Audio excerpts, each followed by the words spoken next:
Michael Chen had eaten at Rose's Diner every Tuesday for 6 months.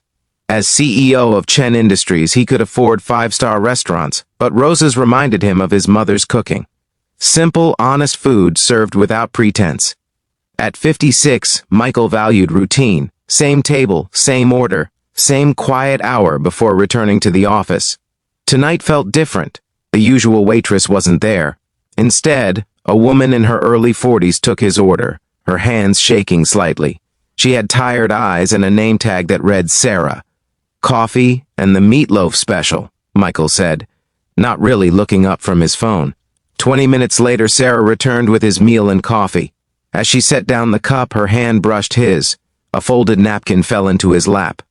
Michael glanced up, confused. Sarah's eyes were wide with fear. She gave the tiniest shake of her head before walking away quickly. Michael unfolded the napkin under the table. "Don't drink it and leave now. Trust me, please." His heart rate spiked. Michael looked at his coffee, then at Sarah across the diner. She was refilling another customer's water, but her hands trembled. Every instinct said to leave immediately, but something stopped him. Sarah's fear was real. If someone had tampered with his drink, she'd just saved his life at great personal risk. Michael stood and walked directly to Sarah. Before she could react, he gently took her hand. "Come with me," he said quietly. "Right now." "Sir, I can't leave my shift." "Yes, you can. Whatever's happening here, you're coming with me." Sarah's eyes filled with tears. "My daughters, they're in the back, in the storage room. I couldn't leave them home alone. Get them. Now." 5 minutes later, Sarah emerged with 3 girls, triplets, maybe 7 years old, clutching her skirt. Michael led them all to his car parked outside. "Drive," Sarah whispered once they were inside. "Just drive." Michael drove 3 blocks before pulling into a lit parking lot. "Talk to me. What's happening?" Sarah's voice shook. "My ex-husband. He found us. We've been hiding for 8 months. He's dangerous. Got out of prison last week. Tonight he came into the diner. Said if I didn't help him, he'd take the girls."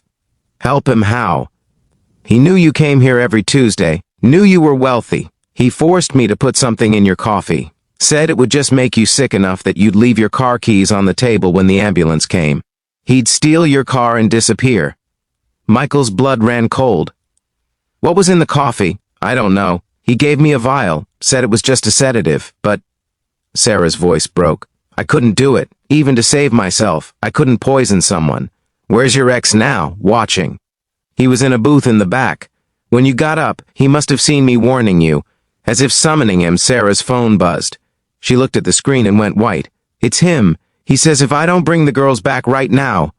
Michael took her phone and read the message. "Threats, violence, specific details about the girls' school. Call the police," Michael said firmly, dialing on his own phone. "I'm calling my head of security."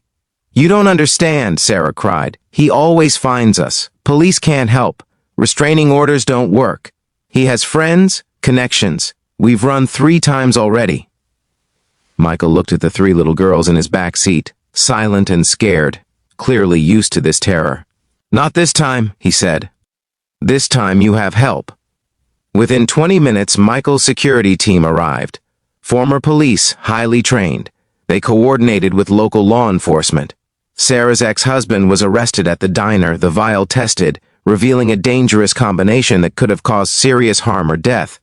But the night was far from over. "Ms. Martinez," the detective said gently, "you'll need to testify, file charges. He'll make bail in 48 hours.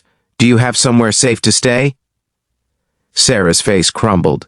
"We've been living in our car for 3 days. The shelter was full. I took the diner job because the owner let me bring my girls. I have nowhere." Michael didn't hesitate. "You'll stay with me." Everyone stared at him. "Sir, that's not necessary," his security chief began. "It absolutely is," Michael interrupted. "Sarah saved my life tonight at enormous personal risk. The least I can do is provide safety for her family." "Mr. Chen, you don't have to." Sarah started. "I know I don't. I want to." Michael looked at the 3 small faces in his back seat. "How old are your daughters?" 7. "Emma, Lily, and Grace." "Triplets. I have a 5-bedroom house that's been empty since my wife died. You'll stay there. Armed security, safe, for as long as you need. Sarah wept. That night, Michael showed Sarah and her daughters to rooms that hadn't been used in 3 years. He found children's clothes his late wife had saved from their own daughter's childhood. Made hot chocolate while the girls sat at his kitchen table, silent with shock. "Why are you helping us?" Emma finally asked. "We're strangers." "Your mother saved my life," Michael said simply. "She risked everything to do the right thing. That makes her extraordinary. And extraordinary people deserve help." Over the following days, Michael learned their story. Sarah had married young. Her husband seemed perfect until he wasn't. The abuse started small: control, isolation, verbal attacks, then physical. Sarah finally left when he threatened the girls. "I pressed charges," Sarah explained. "He went to prison for 2 years. I thought we were safe, but he got out early. Good behavior." She laughed bitterly. "He's very good at pretending to be good. He's going back to prison," Michael said firmly. "Attempted poisoning, stalking, violation of restraining orders. My lawyers are making sure of it." "Your lawyers? You need legal representation. Real protection. I'm providing it. Mr. Chen, I can't accept this. It's too much." "Michael, and yes, you can."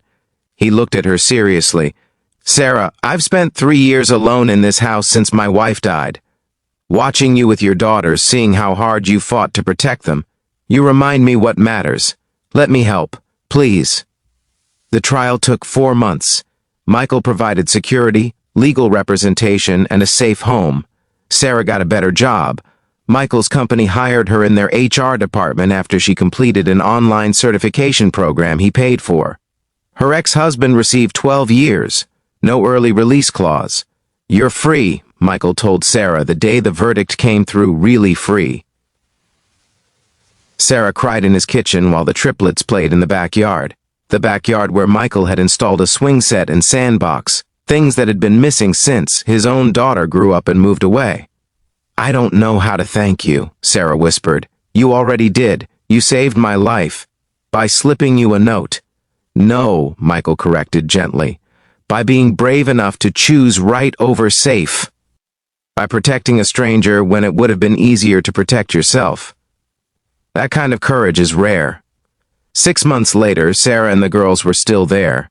Not because they had to be, but because Michael asked them to stay. "This house has been dead for 3 years," he told Sarah one evening after the girls went to bed. "You brought it back to life. Laughter, noise, chaos, all the things I missed. Please don't leave. Michael, we're not your responsibility. No, you're my family." He took her hand. "I know it's unconventional. I know we started under terrible circumstances. But Sarah, somewhere along the way, you and your daughters became the best part of my life." Sarah's eyes filled. "You saved us. We saved each other." 2 years after that night at Rose's Diner, Michael stood in his backyard at a birthday party for the triplets. 9 years old now, confident and happy, no longer the frightened children who'd hidden in a storage room. Sarah stood beside him, her hand in his.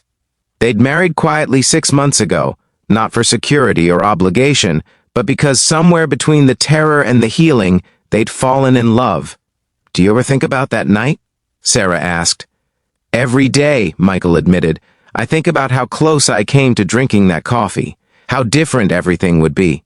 I think about how terrified I was," Sarah said, "and how you grabbed my hand and said, 'Come with me.' Nobody had protected me in so long. Then suddenly, you did. You protected me first. We protected each other," Sarah said, echoing his words from years before. Emma ran over, breathless and grinning. "Dad, can we open presents now?" Michael smiled. Dad. He'd never thought he'd hear that word again after his daughter grew up. "Yes. Go tell your sisters." As Emma ran off, Sarah squeezed his hand. "Thank you. For seeing us. For saving us. For loving us." "Thank you for that note," Michael replied. "For being brave enough to save a stranger. For trusting me to save you back." If this story reminded you that courage comes in many forms, and that the people we save often save us in return, please like and share it. Subscribe for more stories about bravery, redemption, and unexpected family. And comment about a time someone's courage changed your life. Sometimes the bravest thing we can do is slip someone a note and trust them to help us survive.